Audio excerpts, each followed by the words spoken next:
ध्यान से सुनना इस चीज को। शेयर मार्केट का मतलब क्या होता है जरा उसको समझो।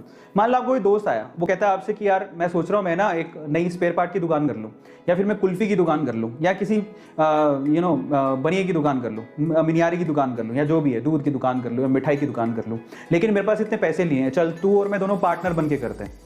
तो आप सोचो आप क्या कहोगे? ठीक है, आपको अगर प्रॉफिट लगेगा, उस पर विश्वास होगा तो आप पैसा लगाओगे। अब उसमें जब आप मान लो टोटल 1 लाख रुपए लगाना था, 50,000 आपने लगाए, 50,000 आपके दोस्त ने लगाए। इसका मतलब क्या हुआ? आप आधे उसकी दुकान के क्या हो गए? मालिक। अब अगर प्रॉफिट हुआ तो भी आप 50% का प्रॉफिट आपको जाएगा, लॉस हुआ तो वो आपको उठाना पड़ेगा। तो जैसी चीजें वहां पर अप्लाई होती हैं वैसी कुछ चीजें यहां पर अप्लाई होती हैं। शेयर मार्केट का मतलब क्या है कि आप किसी कंपनी के शेयर खरीदते हो। इसका मतलब आप उस पे जब आप उसका एक भी शेयर खरीद लेते हो ना, तो उस कंपनी का एक शेयर का मालिकाना हक आपका है। आप उस कंपनी के एक शेयर के मालिक हो।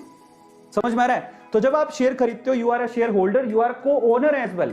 सो जब आप किसी का शेयर खरीदते हो, आप भी उसके ओनर हो जाते हो, आप भी उसके मालिक बन जाते हो।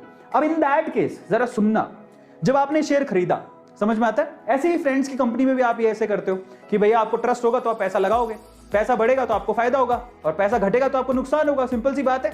अगर कंपनी ग्रो कर रही है तो प्रॉफिट आपको भी मिलेगा, और अगर उसका लॉस हो रहा है, नीचे गिर रही है, तो उसका लॉस भी होगा। तो शेयर मार्केट में जिस कंपनी में आप पैसा लगा रहे हो, अगर उसके रिजल्ट अच्छे नहीं है या फिर कुछ प्रॉब्लम है, लॉस हो रहा है, तो आपको भी लॉस होगा, और अगर उसको प्रॉफिट हो रहा है तो आपको भी प्रॉफिट होगा। इसीलिए कहते हैं कि आप थोड़ी रिसर्च करके अच्छी कंपनी में पैसा लगाओ जिसकी हमेशा ग्रोथ ही होती आई है, मतलब जो हमेशा आगे ही बढ़ा है।